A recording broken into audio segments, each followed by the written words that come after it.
for about 12 years. And then more recently, I've been in this format doing some education and learning for everybody. And I think webinars like this are so very important because it's just bringing into our awareness and our attention some things that often get forgotten about, or we take for granted, or we quite dismiss. So I really like doing the women's health webinar because I think it just reminds us sometimes of what ourselves or the people around us may be holding. I'm going to bob the presentation up. Heidi, you feel free to let me know if I've gone on a weird tangent. Oh, hang on a moment. Am I now about to share screen? It's just having a little think. It's too early, isn't it?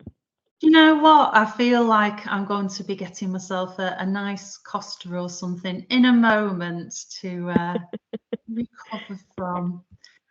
Okay, it's just loading up.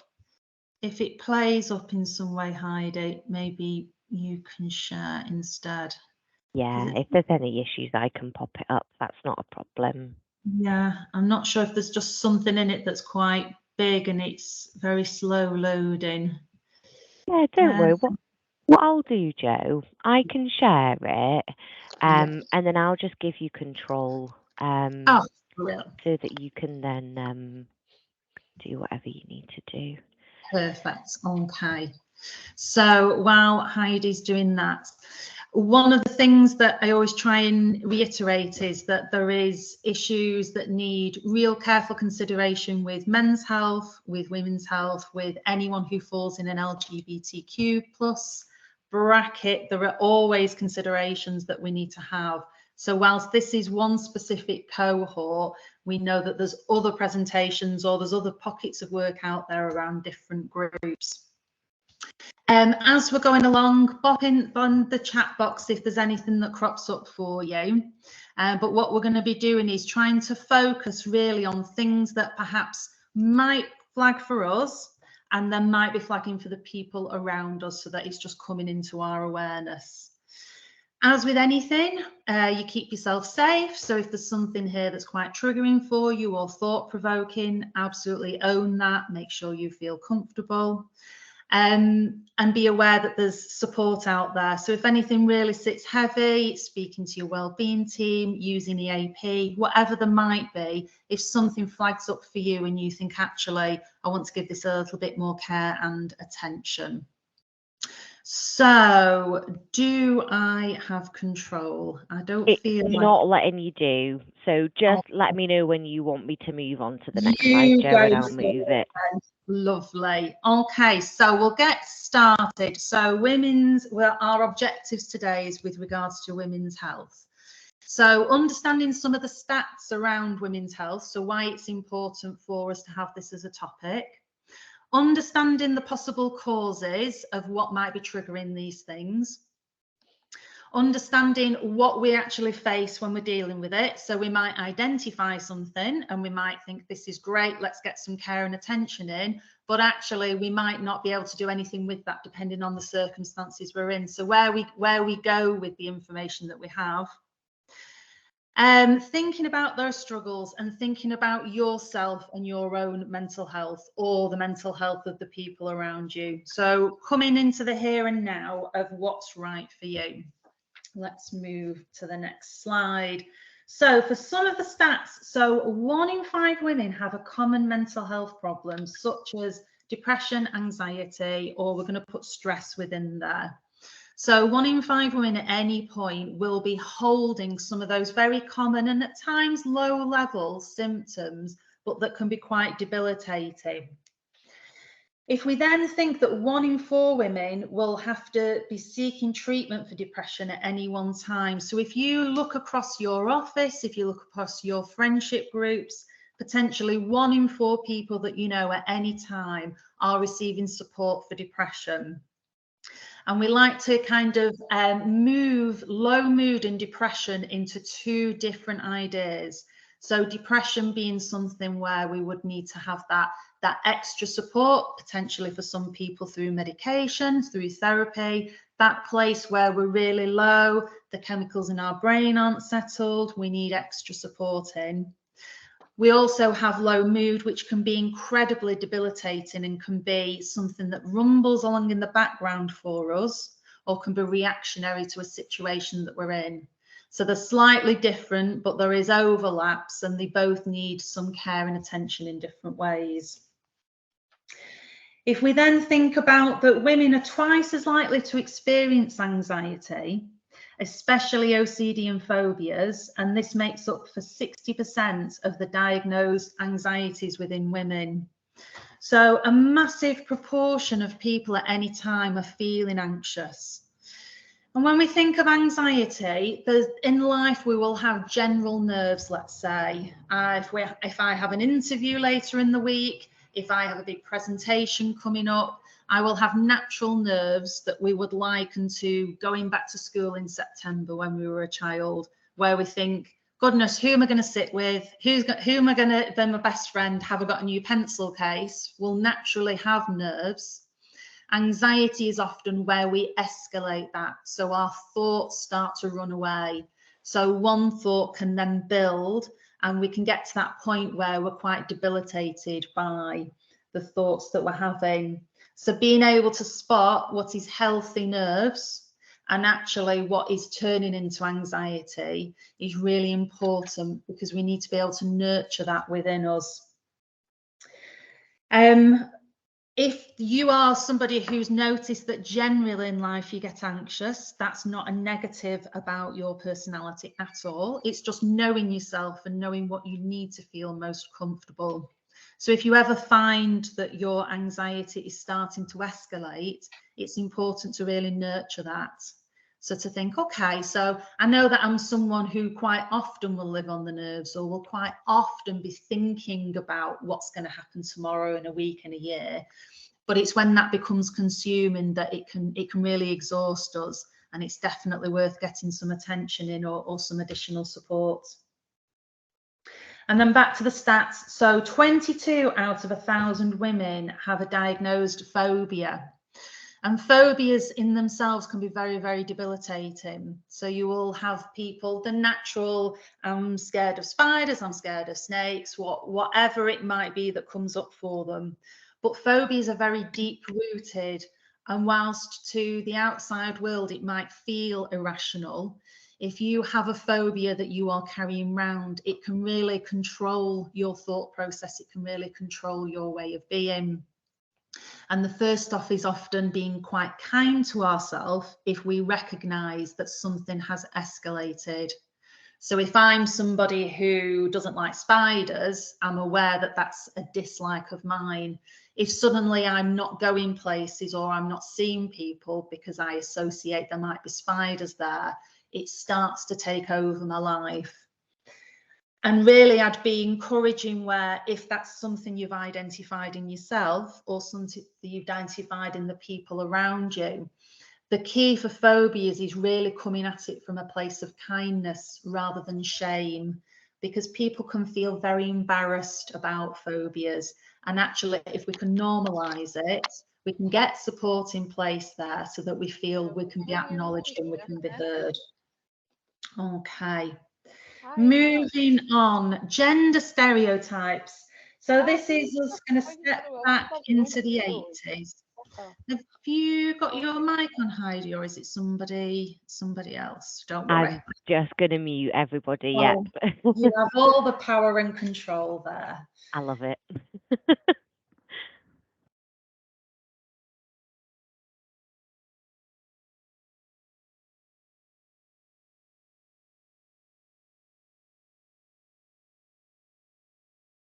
I'm mute. Am I back? I'm back. You're back. Yeah. I'm good. We put this slide in because it is important to reflect on things that may be culturally, whilst changing, still needing some attention. So if we go back to something like the mid-80s, close to half the public would have said a man's job is to earn the money and a woman's job is to look after the home and family. And yes, now we're in 2023 and there is a lot more culture change that has happened. But there was a poll done recently that said 13% of people still subscribe to that view, subscribe to the view that the man earns the money and the woman looks after the home and family. So the decline in that percentage, whilst very encouraging, is still quite shocking that there is still a chunk of society out there that are living by certain rules, which is entirely their choice. But we need to understand that how that might, in an unconscious way, play into our workforce.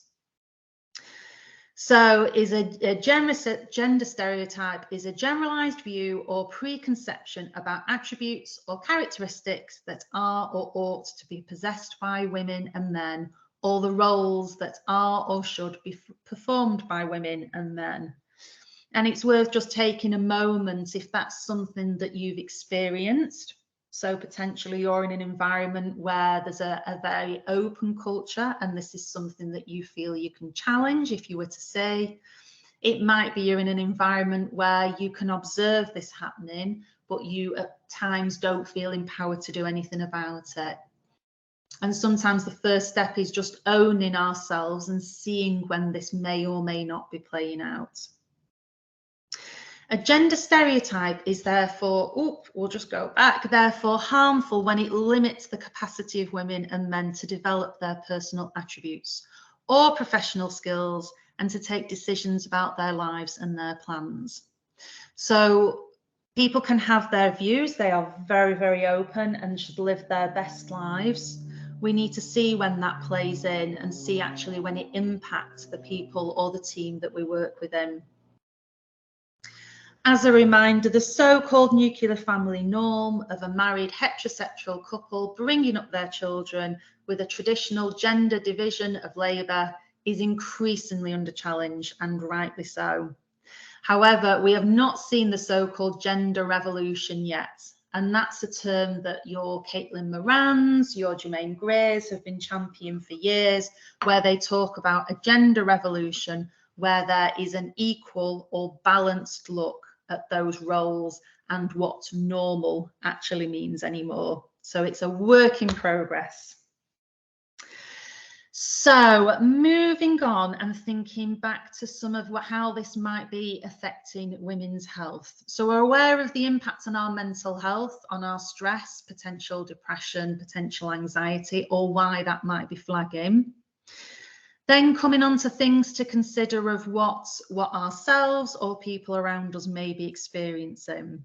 So some of the stats, so 1.25 million people in the UK have an eating disorder, and 75% of this is made up by women. And really to point out there that it is important to notice that a quarter of it is men as well, and men can quite often get forgotten when it comes to eating disorders. But parking that for a moment. So when we think of eating disorders, we think of them in 4 groups now. We would think of anorexia, bulimia, binge eating, and avoidant restrictive food intake disorder. And I can imagine that most of us will have heard of at least 3 of those.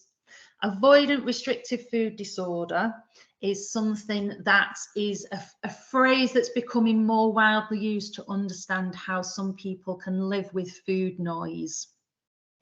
So by food noise, we think, how many of us think while we're eating breakfast, what we're going to be having for lunch, and then while we're having lunch, what we're going to be having for tea. There is absolutely no harm in that whatsoever. But when we notice the food noise takes over, so we may get caught up in what is good food, what is bad food. We may tailor our lives around certain things or restrict ourselves in order to get to a perception that we have a healthy relationship with food. Each of these things on their own might not be damaging, but as a disorder, if it becomes quite debilitating or if it no longer becomes productive for us, it's worth getting some additional support in. So something like a weight loss group, which is you go once a week, you have a weigh-in, you have friendship groups around you, and it's a social activity, feels like a really positive environment to be in. But for some people, actually, that's not being productive for them long term. It can be quite demotivating if they can't sustain. They can be quite restricted and view food in a negative way or a punishing way. So there's lots of different versions of avoidant restrictive food. And again, it's just knowing what's happening for you and if it's productive for you or not. There is a mass societal pressure that women need to be thin to be beautiful. And I would really encourage everybody, again, culturally, the shift is happening, but think about who you are surrounded by. Think of social media as an example. Do you like pages that are people who are body positive? Do you like pages that look for self-kindness, that look for self-acceptance? And if we sit around pages that show us how we should or shouldn't be, does that affect our mood? Does that affect our perception? So as much as we can, trying to take some ownership of what's going on for us, because that cultural, societal pressure that's going on will only be chipped away at over time if individuals can take some ownership of the impact on themselves.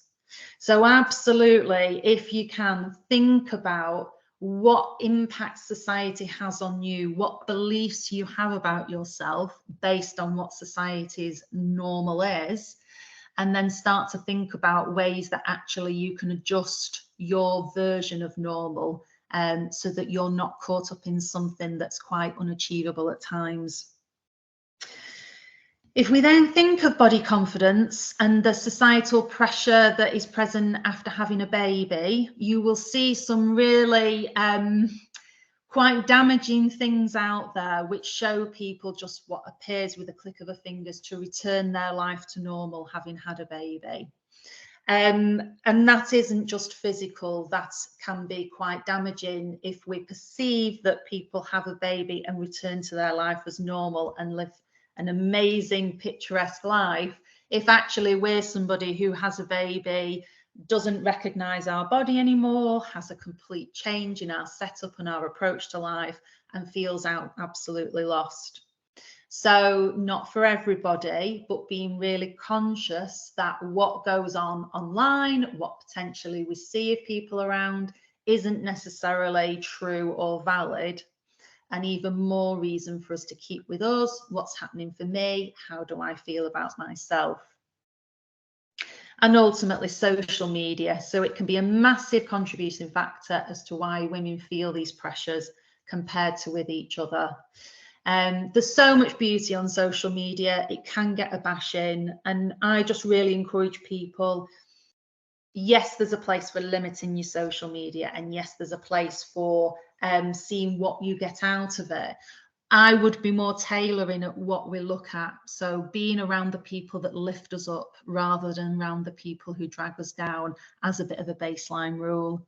And I'll have clients who potentially they're anxious, and I'll say to them, you know, give yourself a month, go on social media, unfollow on Facebook any friends that you don't speak to anymore. That you don't have to remove them off your friends list, just stop following them so you stop seeing your stuff. Start liking pages, which is the things that you love, the creativity, the building you up.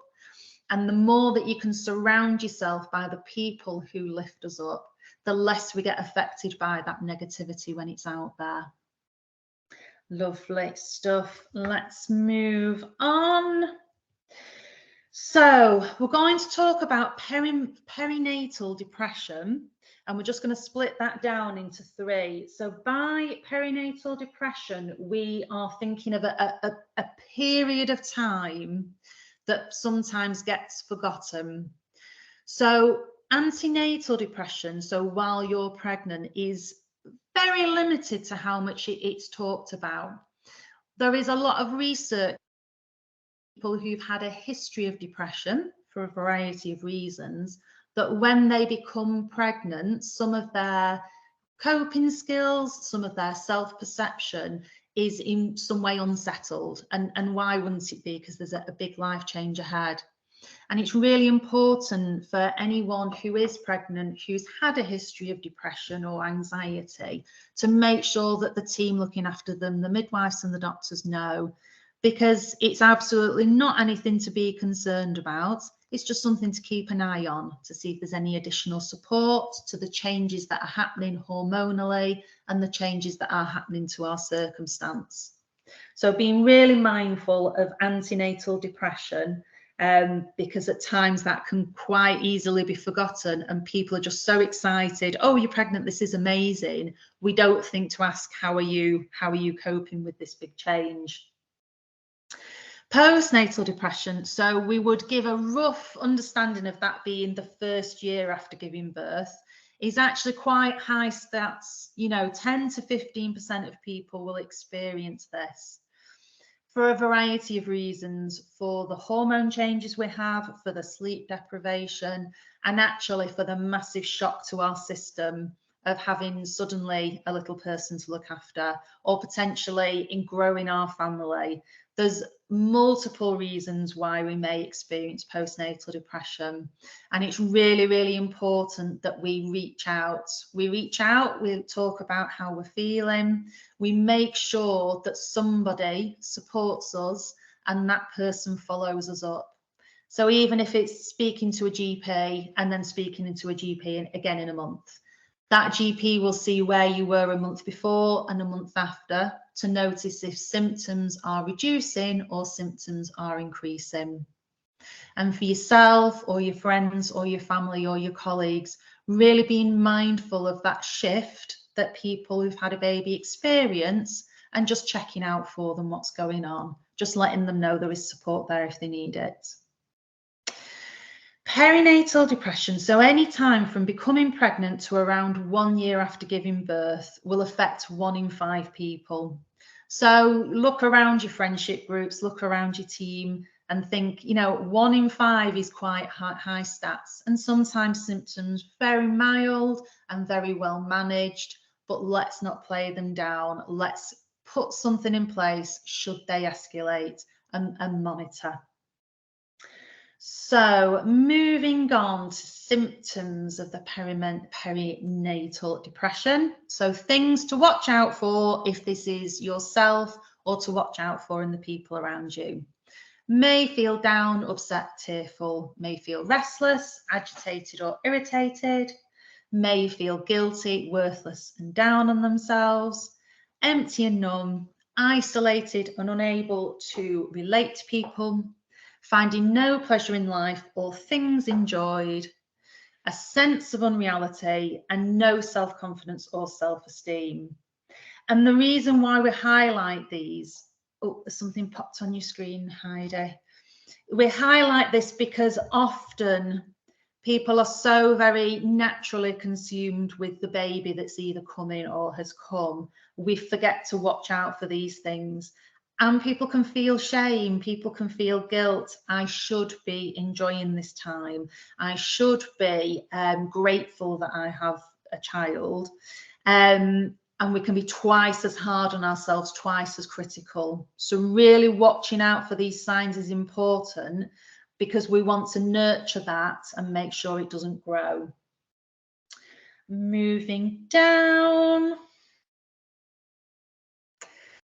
So if you have a perinatal depression, you might find you lose concentration, you find it hard to sleep even when you have the chance, and you have a reduced appetite and a lack of interest in sex. There are understandable reasons for these. Body changes, sleep deprivation, probably having neighbours knock on your door wanting to ask how you are, a variety of reasons. We just want to keep an eye on them. We want to see if this is a one-off episode or if this is happening for a sustained period of time. Some of these experiences are common during pregnancy and after being a parent, but it's important to mention them to your doctor. If you're concerned you might be experiencing perinatal depression, I would 100% encourage you to speak out, whether that be doctor, midwife, health visitor. Give them some responsibility to support you. And as we've said before, so a quote here, I felt selfish and guilty for feeling negative and low. This made me isolate myself further and compounded the problem. Some of you may look back over to different periods of your life and recognise now how you felt at different pockets of time. And if you can, just reflect on some of that kindness maybe that you didn't give to yourself at the time, giving it to yourself now, just sitting with that and holding those emotions. Okay, moving on, some of the things to think about. So those who've had a baby, that provision of paid leave is an absolute government set thing.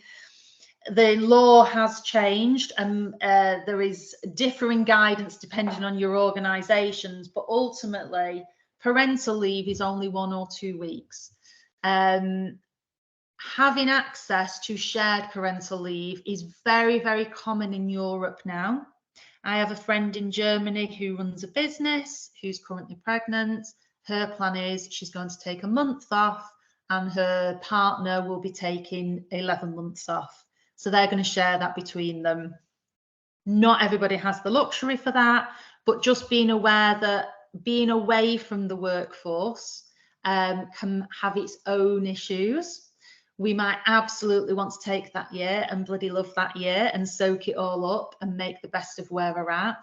For some people, actually getting back is important to them to create some routine. And if there is option of parental leave within there, we want to be organisations that absolutely consider that.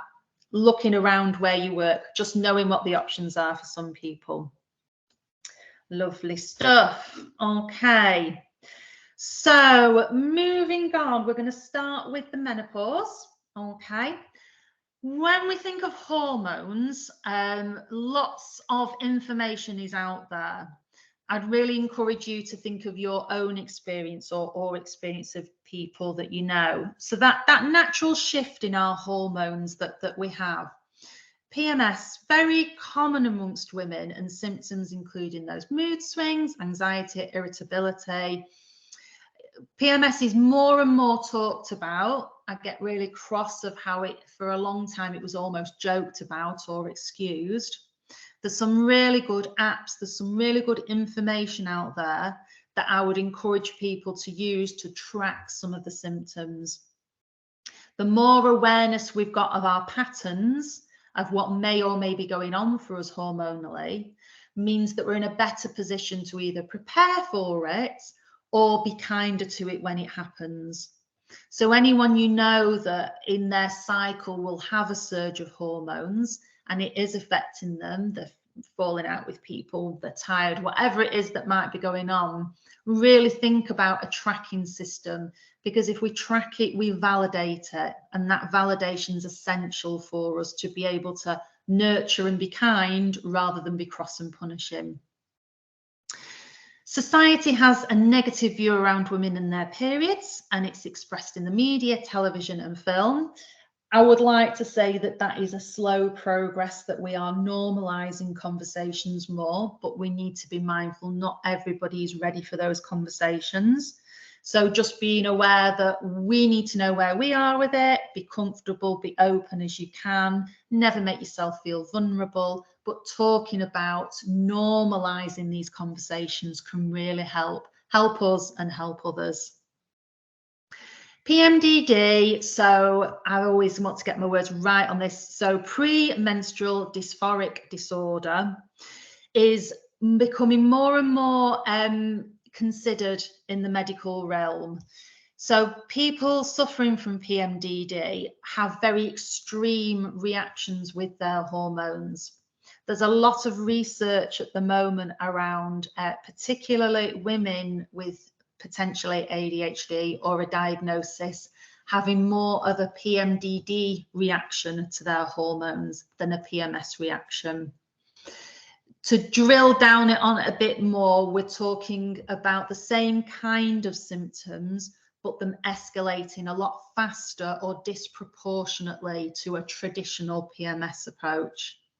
So somebody who has PMS might notice that they get quite tearful and quite low at a certain point in the cycle.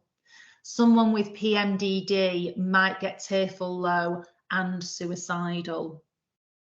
It's not to be scared of, it's not to be worried about. I'd really encourage that tracking. So if we can track of actually, not only do I get sad, but actually I'll lose some of my rationale at that time. It's really helpful to doctors, to women's health professionals, to know if we're having that real peak, because the peak will be very unpleasant and quite scary. And we're not always associating it with PMDD. We might be thinking something else is going on. So the more tracking we can do, the more information we have. And certainly if there are people around that you think this resonates with, get them to speak to the doctors, get them to speak to the women's health people, because there's hormonal treatment that can really support that or reduce the symptoms. Okay, the menopause. I love talking about menopause, mostly because lots of society doesn't, and I think we're just going to get it right out there. So the menopause being a natural process for people who have periods, this marks the end of their reproductive life, most typically occurring between 45 and 55. However, there is quite a swing of outliers on that to be aware of. So ultimately, the menopause is when there's the decline in the estrogen and the periods stop. Symptoms are typically experienced for several years, so it's best described as a transition than a one-off event, sorry. Yes, Heidi, and period power is amazing because it explains it in a different way. Potentially generationally, what would happen is our hormones were not talked about, and we would just be aware that our mothers, our grandmothers potentially had some symptoms, and then it was done and over. Actually, traditionally, we're talking 5 to 7 years for some people. Not always really overwhelming symptoms, but symptoms that need some management. And there's a really good workshop that Health Assured do on the menopause that drills down a bit further.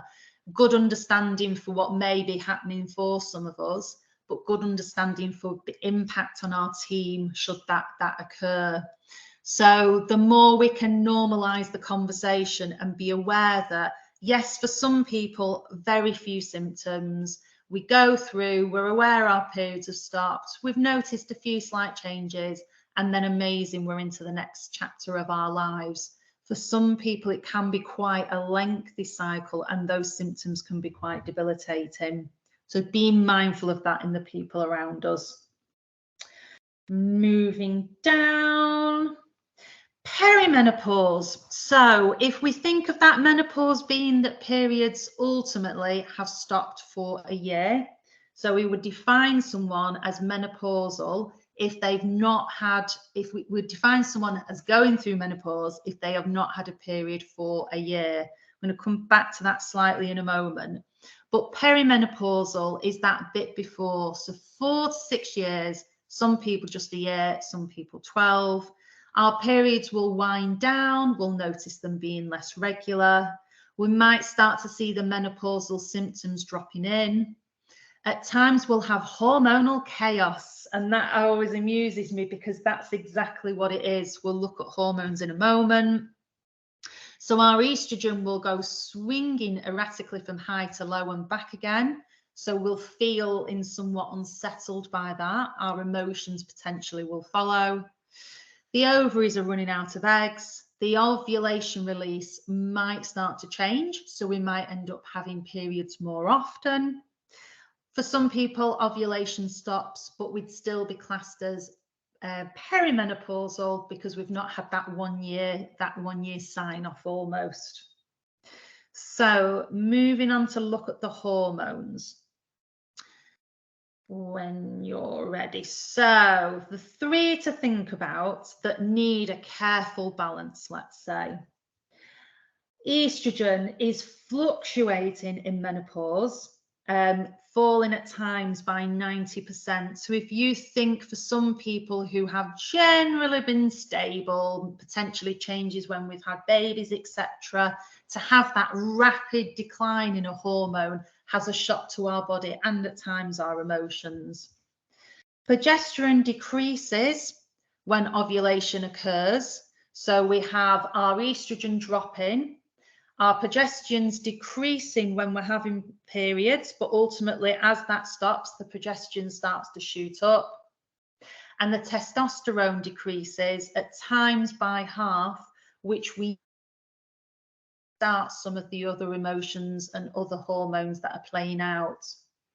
So I would really encourage anybody who feels like they're falling into any of these brackets, or anybody that you know, find who in your GP practice is really up to date with women's health. Most often it will be a practice nurse or a nurse practitioner.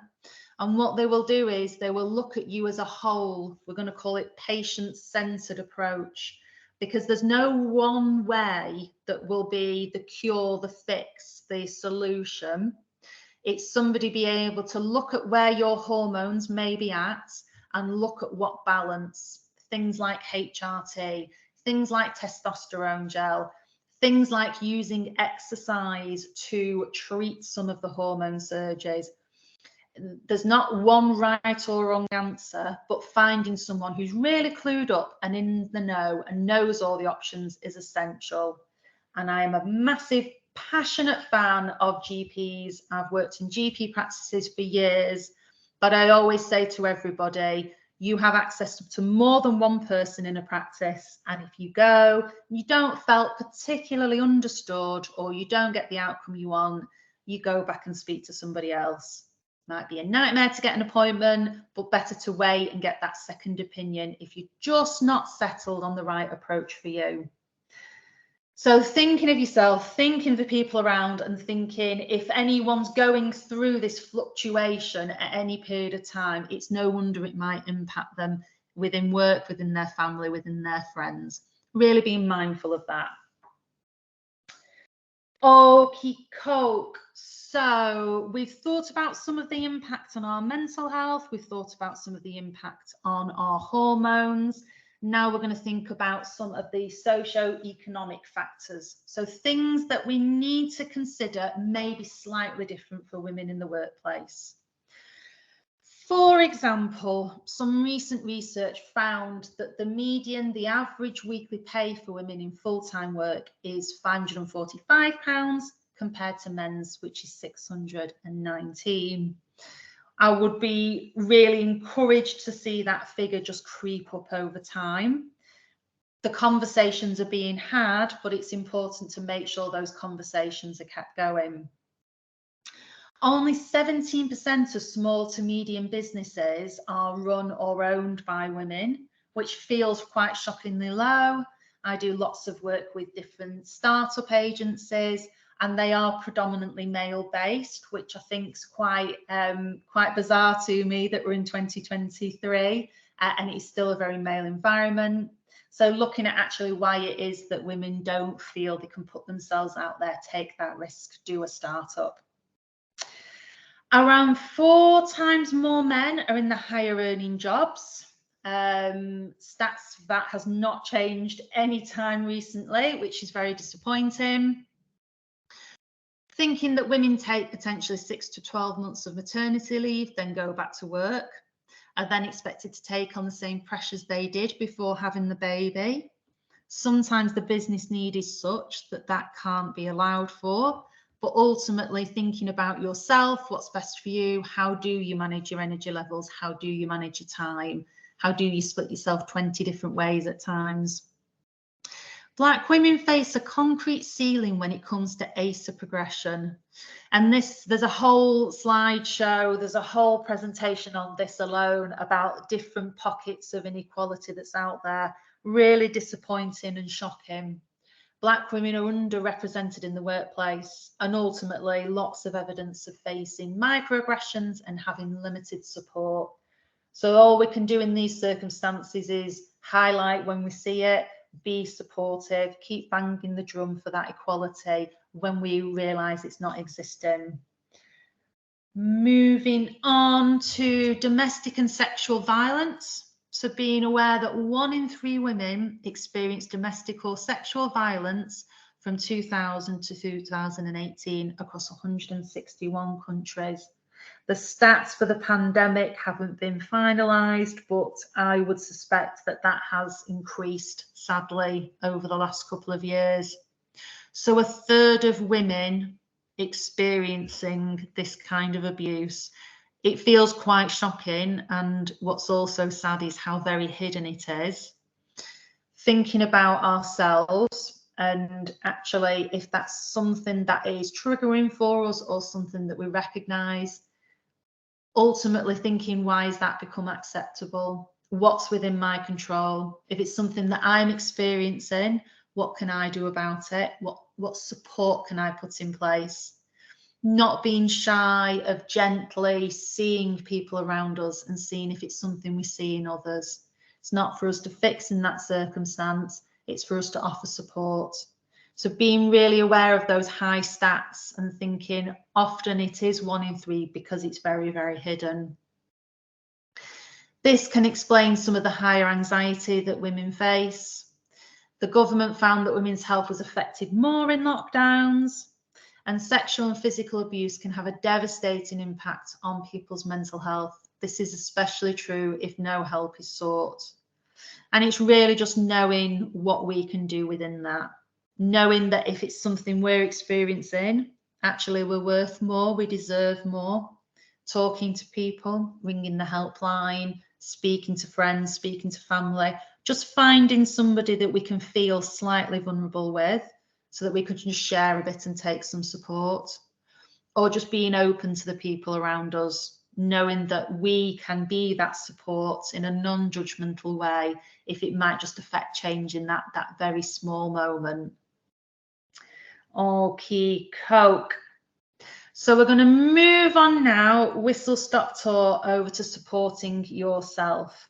And we're just going to think of 5 things to think about for you, bearing in mind that some of us maybe experience some of those emotional impact issues, those mental health issues, those physical issues, or those economic issues. So, number 1, just for a moment now, think about connect. Spending times with family and friends, enjoying doing things together and talking to each other.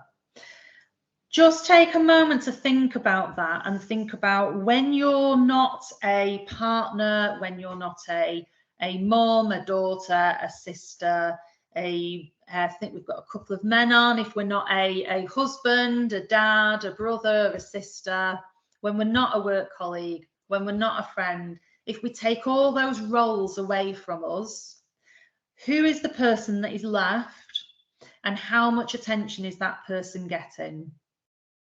Now, hopefully it's some, but that might be tricky for some of us. And being mindful of if there isn't a pocket of time in the day where we can just be us, where we can just feel like we're not responsible to somebody else for a moment, that pocket of time needs to be made essential. Even if it's in the morning for 5 minutes, standing outside with a brew, just feeling some beautiful fresh air on our faces. We all need that time just to be, and then we can be responsible for everyone else. So part of what we talk about is connecting, choosing to see people, being around people we care about. But part of it is also being comfortable on our own and just having that time on our own, having some sort of balance. And think about whether you do have that balance in there. And if you don't, what would be achievable? Second thing, being active, it keeps you physically healthy and it makes you feel good. I would love to say to you all, everybody take an hour out of your day, go and do an hour's yoga, go and do an hour's run, go and do some cycling. How amazing would that be? Perhaps time-wise, that's not possible, or perhaps motivation-wise, that's really tricky. But just do something. So if you are someone who historically has gone running, go for a walk. If you are somebody who's historically done an hour's yoga, do 10 minutes of yoga, just do 1 set of stances. We want to move, we want to invest in all the vibrations in our body, in all the energy. We want to invest the time in us. So even if that means you've finished work, you're exhausted, you've gone home, you've made the tea, you've tidied, you've done whatever you need to do, and then you literally just walk out down to the end of your road and back again, that sometimes is enough, because it's the message you give to yourself that you deserve that time. So think about, yes, we'd like to do all this lovely, beautiful exercise, but let's not be hard on ourselves if we can't. Let's just do something. Some of the simple stuff, taking the stairs instead of the lift, whatever it might be, just put some movement in there every day. Learning, really important to learn. We think that we go to work for money, and we do go to work a little bit for money, but we go to work for support, we go to work for community, for drive, for motivation, for self-development. So think about learning, think about where you are, your role, your opportunity. And if for any reason you're not able to expand it, work in a development learning sense for whatever reason, think about what you can put in place personally. Something like, I'm going to start a new podcast, and my travel to work 3 times a week is going to be the podcast. Yes, take up knitting, yes, join a painting group, yes, bake a cake, all those things, absolutely beautiful. Find something that stimulates you, find something that motivates you. The more we invest in ourselves, the more we can give back to others. So look at development as essential. Keep learning, keep investing in yourself. Taking notice, so taking a break to see how you feel, relaxing, listening to music, taking some deep breaths. You will know what works for you. We're going to talk in a moment about mindfulness, but mindfulness is different things to different people. Mindfulness is coming into the moment. It doesn't matter what has been, and it doesn't matter what is coming. For this moment now, I am just truly present. Now, if we're very stressed or we're very anxious, the thought of being mindfulness can be really irritating, and that's okay. So knowing what works for you, even if once a day you just do 3 deep breaths, that's enough. We put something in place that is you telling yourself, I have permission just to stop, just for a moment. And it might be that you can really get into meditations. It might be you can do some qigong. It might be that you can really energet yourself through that beautiful vibration. But if it's just too much, just stop and breathe, and then carry on from a place of strength. And then lastly, give. So do something for a friend, a relation, an adult, as well as making them feel good. It will make you feel good. Random acts of kindness. It's so simple, but it absolutely invigorates us. So even if you go into the break room at work and you think, do you know what, I'm going to do all the washing up today, we could quite often think, oh, no one cares, no one's getting involved, why is it always me? But actually the kind thing sometimes is just to do a bit and above beyond, as long as it's not to our detriment, so that we feel that we're giving back. And seeing random acts of kindness or seeing people give to us is very empowering, because it reminds us who we're worth, what we deserve. It's beautiful. So as long as it's not to our detriment, absolutely give where you can. Okay, some of the practical stuff. So thinking about the possibility of prioritizing some of these things. I would love for everyone to do all this every day. It's not always possible, so don't put yourself under pressure. But as much as you can, eating a well-balanced diet, avoiding excessive alcohol, movement where you can, getting up, stretching, really nice and simple. Trying to get into daylight. If you can, if you have a lunch hour, go in and sitting outside, even if it's raining, just feel that nature on your face. And if you can, get in 7 hours sleep. And some of these things might be an absolute stretch for some of us, but as much as we can, just knowing that we deserve this, this is what we'd be wanting for the people around us. So let's want it for ourselves as many times as we can, as much as we can. Maintaining a healthy mind. So too often we react to situations rather than maintain our mental health in the long run. Don't judge yourself for reacting. We're allowed to react, but the more we understand ourselves, the more we understand the reaction. And if we invest in us early doors, the reaction's less likely to come or less likely to be to our detriment. If we allow situations to build up, hit crisis point, and then frantically search for a solution only to relive the same cycle with a new issue next time, that's exhausting. And that cycle's hard to break. So as much as you can, invest in you in the here and now, whether it be getting sessions in, whether it be talking to friends, whether it be journaling, really helpful. Get some thoughts out and think, what's going on for me that I'm allowing that build up that eventually puts me in a cycle that doesn't work for me. So hoping this is giving you some ideas to talk about, and thinking about this as your own prescription, like you would with a physical ailment. What do I want for other people? Okay, let me want some of that for myself. Let me look after my own healthy mind.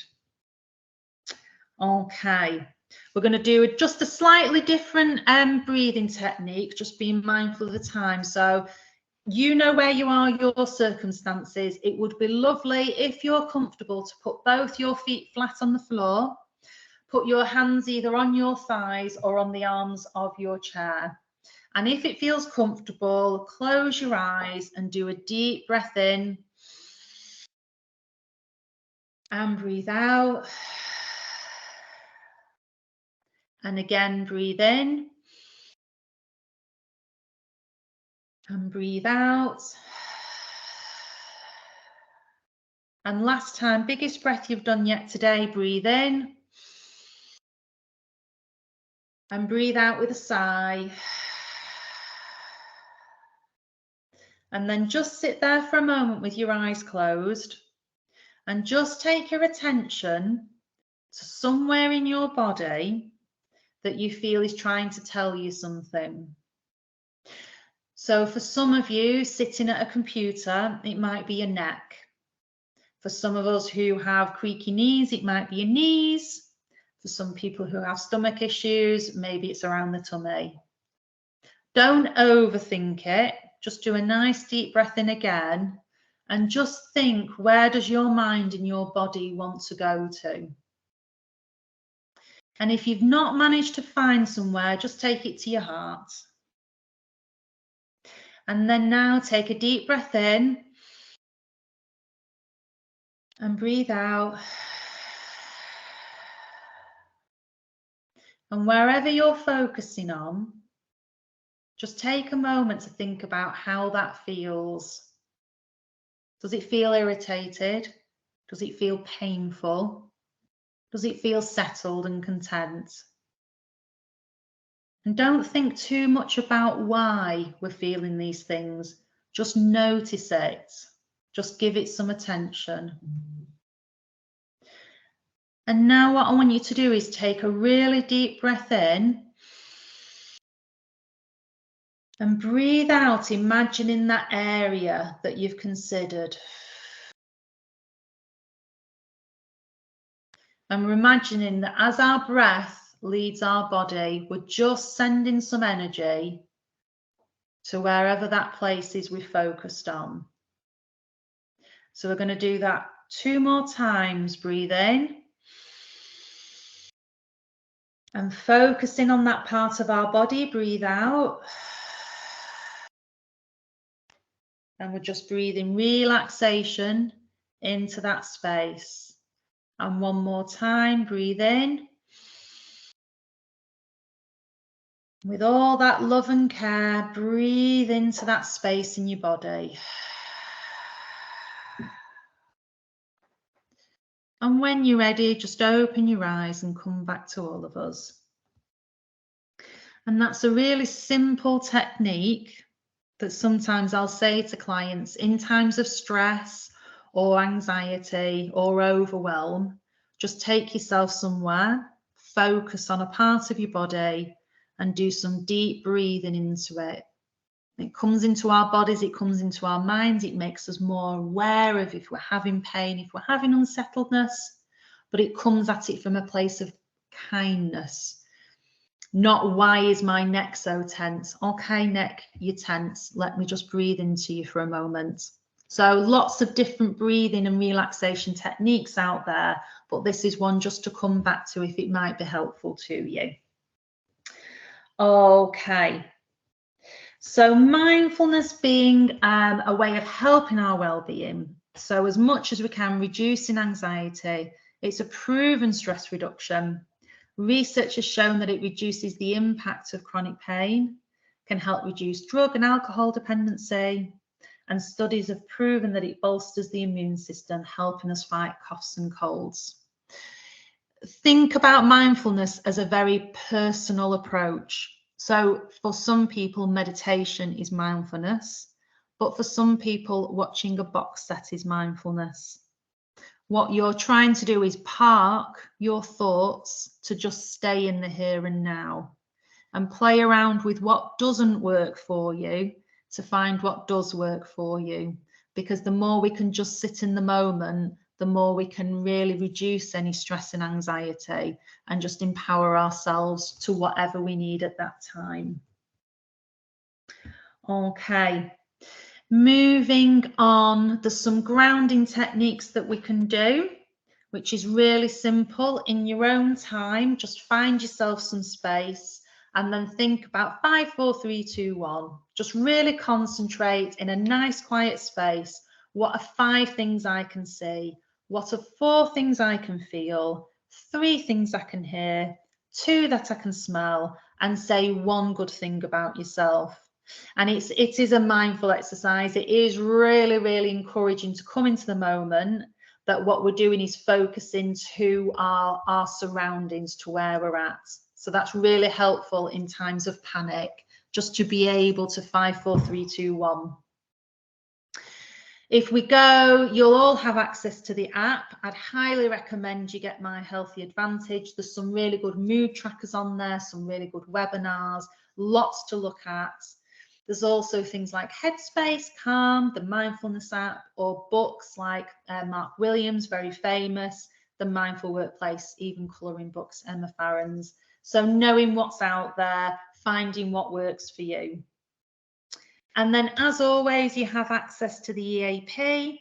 So that's 24 hours a day. There's a counsellor there to speak to. There's the advice, there's the guidance. If you're waking in the night and you're feeling stressed for any reason, whatever it might be, you've got access to the helpline there to talk about some of these issues that we've talked about today, or any concerns that you have raising up. And if you're not sure of how to access the app, Heidi, I think have they got the next slide, might have it on. There's the way of downloading the app.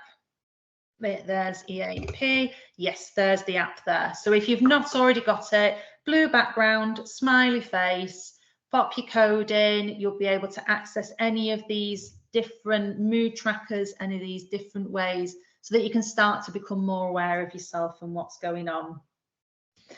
And I think that is the whistle-stop tour of women's health in an hour. There's some things within that have their own presentations, that have their own pockets. So it is just giving a taste. But ultimately, I'd really like you to think about yourselves and the people around you and just reflect on, am I looking after myself to the same level, if not more, than everyone around? Let me put some care and attention into things I might be feeling or things I might be experiencing.